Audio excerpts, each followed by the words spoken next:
All right. So, what did you think of that whole Mexican ET? We found ET but he didn't make it to phone home. Literally, it looked like a mummified or like from the movie ET. I don't know. That's exactly what I thought when I seen the inexcusably low resolution video. Considering that it's 2023, I thought, why are we looking at something that looks like it's in 480p? I just don't get why they can't afford better cameras there. I mean, it's literally the Congress of Mexico, right? Very important position. But It's whatever the case was, when I looked at the figures, I thought the same thing that you did. Looked like ET, the facial shape, anyways. right, So like missing the big, like this flesh, just like the eroded. Oh man, the I but I mean, will say were this. they supposed to be fossilized bodies? do believe so. Yes, fossilized or mummified or something in They said between. it Supposedly a said that it thousand or so was years not mummified. wasn't mummified. Okay, maybe. Yeah. I think all they meant by that was it didn't go through the process of mummification. That it was somehow preserved by whatever means it was preserved in the location that they found it. That sounded like what they were trying to explain, but doing a very poor job at it. Uh, I think that as far as a tactic goes, whether they are actual biological bodies or something completely reconstructed or artificially made just to present the point, I think that bringing to the attention a physical artifact of a non terrestrial life form would have the least significant impact on people's immediate psychology and tendency to judge the continuous flow of BS that comes into their minds every single day from social media by telling us that those were very old bodies and that they'd been here for a long time. It's a totally different kind of story than if we suddenly found a fresh body and did an autopsy on it, right? Nobody's going to believe that, even if it was true. Very few people will believe that, but a lot more people can sit back calmly and consider that these much older, allegedly older bodies, um, that doesn't seem so scary, does it? It's a concept people can live with. And I thought that was a very good tactic on their part to introduce this concept of extraterrestrial life in that specific way, where it would have a minimum psychological impact on the people.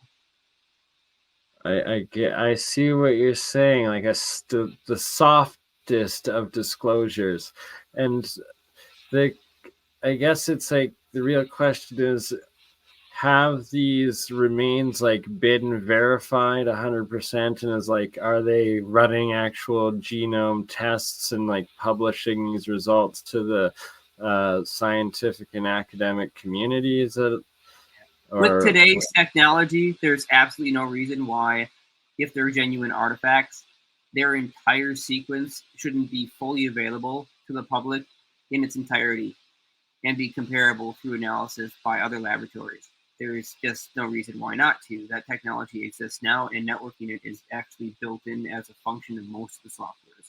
So, uh, if it doesn't come out, if that information doesn't come out, then I'd be highly skeptical of it. But I would still agree that it was a great tactic.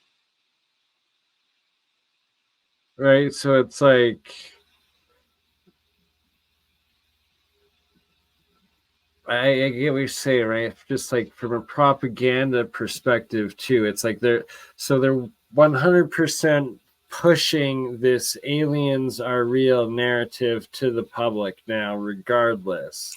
And now then the next step is, are they're going to do these tests or release the scientific data to the scientific community of the world, or Right. is it just more misdirection, but doing it in the most psychologically effective manner of manipulation? Right. Time will tell. It could be a distraction or it could be a slow introduction. Yeah, if the story sticks around and we hear another story, say about a month from now, of the made publicly available DNA analysis, then assuming it is even DNA, right? Could be something else that we don't know about. Fascinating thought, yeah, possibility, really, right there. And right, like, we best be getting some sample analysis here. If given high hopes, hopefully not high on hopium. Well, Either way, assuming that it though, was just a public ploy to basically measure the social response, I That's what I'm suppose they've thinking. got their data now, and if that data supported the concept that the public would totally accept this idea and there will be no major uproar about it, and people would be more cordial about discussing the topic, then my guess is if they did have something that they wanted to release, and that was the test to find out if the public was ready, they'd probably pass at this point.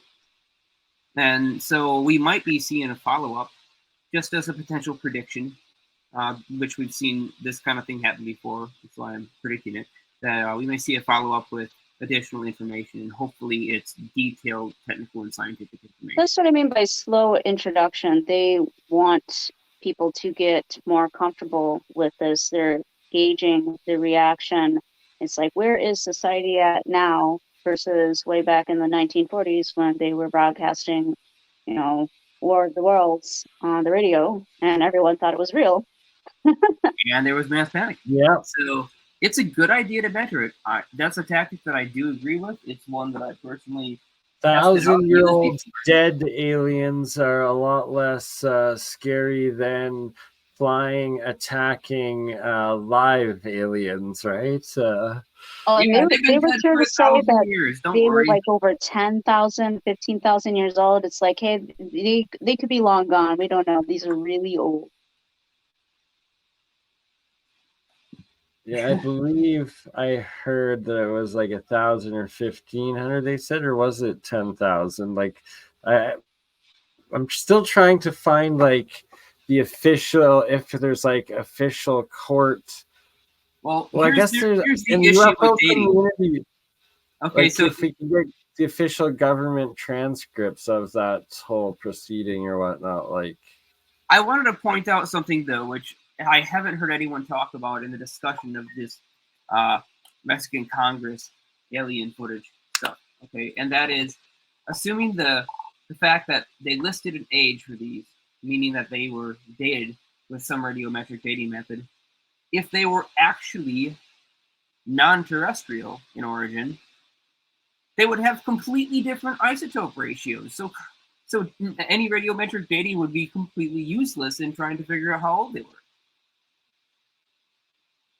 But nobody bothered to talk about that. If they're not from Earth, they're not going to have the same radioisotope ratios as things that are from Earth that actually make sense to carbon date. Well, carbon date is just a shorthand, but I mean there are many different isotopes that can be dated. So, but yeah, hopefully they talk about that too. I'd like to hear a bit more technicality instead of just the platitudes. like That's all I have to say. I think it's running simultaneous with also the introduction or the disclosure of technologies that they would like society to be familiar with, so it's not a sudden shift in people's everyday lives. So the entertainment media is slowly disclosing, it has been for decades, the technology. And now, societally speaking, they're really playing up with the alien presence. And I don't know which to expect first, the release of the technology or the introduction of the aliens. Well, the release of the technology certainly didn't happen first, or we would have it.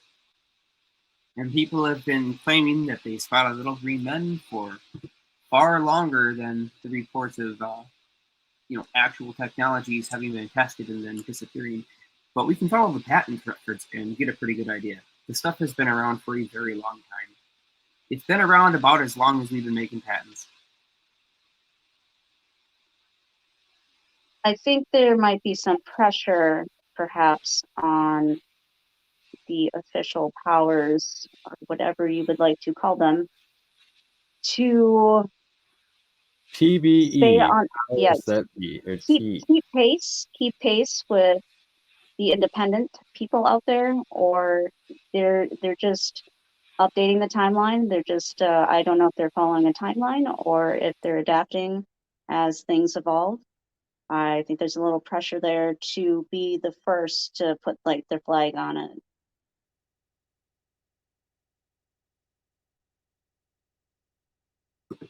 Speaking of timelines, this whole concept of reverse entropy and nonlinear time-like curves are very interesting when you talk about being able to screw with the present, because it might offer us a not in violation of even Newtonian physics possibility of having a different outcome from a different observer's point of view in a temporal sense, energetically, based on where the energy was in the physical matter surrounding us, just by consciously being able to identify and choose that. Now, it's a far stretch, but I'm just saying there could be a real mechanism that's explainable in physics today on how we could jump timelines, as some people say, or hop realities, or phase to another reality. All I'm afraid is just about this concept, but so yeah, do you go into this bit more? What is the exact geometry and like method sort of thing? Is it like a phase shift, a slice, a jump, a punch, a hole, a portal, okay, so punching if we ditch wormhole, the language, multiple I'm not going to say tongues, that it's any of those things, because all of those words dragging have, through ether? yeah, they all have an objective and a subjective meaning.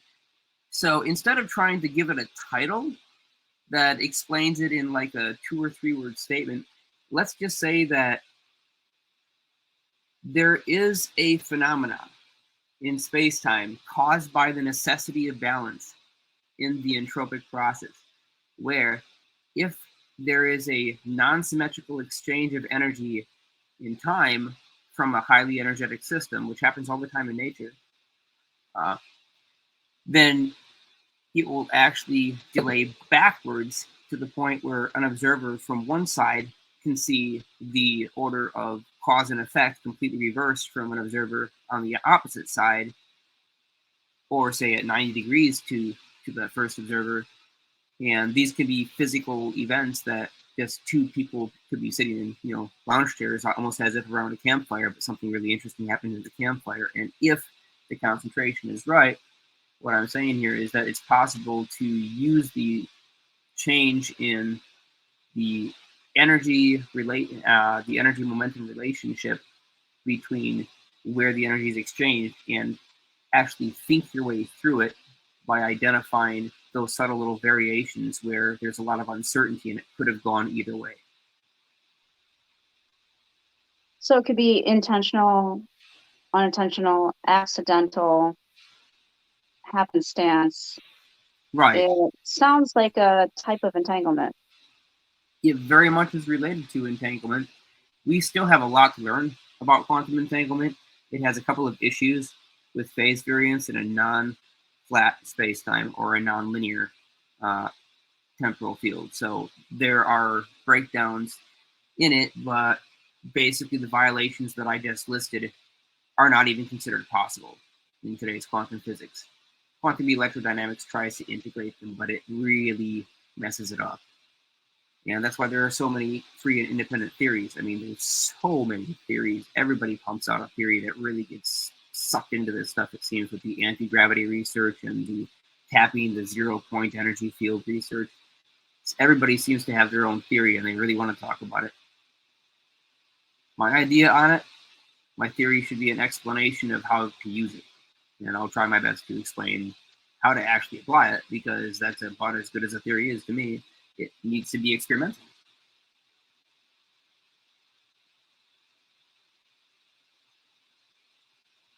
Cool. Oh, really quiet over there, Brittany. Looks like you're about to fall asleep, hey, buddy? No, I was just letting you give your theory. Well, that's just covering one thing, man. Like, ask a question, I'll give you a thorough yeah, answer. If you want to know anything about whatever is within my range. Before we went live, you were describing the difference between the Einstein-Rosen bridge wormhole and then this second idea that came to you, good sir. Okay, so let me try to describe the difference. A wormhole is a theoretical concept at this point. We've never found one as far as we can tell for sure. And we've never been able to verify that we've made one, though a lot of the people who work on those high energy pulse projects do think that they observed wormhole activity. It's been done in a quantum nature through entanglement in an almost instantaneous way, but we have yet, as far as I know, to actually send matter through one of these things. So the concept of a wormhole is that space can stretch. And you can poke on it a little bit and just imagine it sort of elastic. You can put some pressure on it by changing the energy density of epsilon and mu, primarily in those two, and also from the spin of each node at the Planck structure, or at the Planck scale. So imagine the Planck scale is composed of many, many nodes. Imagine it's like a lattice. And each of those points in the lattice has both the properties of a magnetic moment with angular momentum, which has spin, and it has an electric field that surrounds it. And it has a size. And its size is right up to the point where that electric field hits the next point over from it, and each of those bubbles converge, and they will interact with each other. So we can add energy into space-time without having to put it into matter, which is a really weird idea. But the fact that this energy is actually transmitted between matter through this space-time lattice, if just to consider the concept that this lattice might actually exist, then we should be able to look for it, and we should be able to look for evidence that it does exist. Like, if we put too much energy into it, does it become physical matter again? Does it break apart? Does it have a limit? And it turns out, yeah, it does break when you put too much energy into the vacuum, or into the 0-point energy field, as some people would say. It spits out a positron and an electron. Both of those are physical matter. They have real mass, real potential. They have opposite charge with the exact same amplitude. So, yeah, you can break space-time. Now, what happens when they recombine? Well, you get this exit of gamma rays, but gamma rays contain energy. And at that very moment, when they're produced, there's a tiny little variation in the velocity of light at that event, when positron and the electron recombine. So what it tells us is that space-time is breakable. You can mold it. You can press it too hard. And in order to make a wormhole, all we've got to do is just keep on pressing on it until basically we break through. At that point, the field will start to wrap up on itself. It'll self-organize because it's lost all the space to go into. So it's going to create its own new space. So it sounds like packing a lot of power very densely into like one area. I'm kind of thinking like it's larger It like on the makes a inside than it bubble looks within from the itself. outside. Exactly. Essentially. So the whole idea with our conventional physics is that it takes a impossible amount of power. There's just no way that mankind would ever be able to tap that energy, right? But then, if we think about what happens when you actually do punch through and the self-reorientation of all the field lines as it goes into what will be kind of called in Star Trek subspace, well, there's a very different set of physics properties there. And if we consider how we might simulate those physics properties in our three-dimensional space where we have our normal physics, which we all know and love, one way that we can do it is by stacking magnetic fields that don't align with each other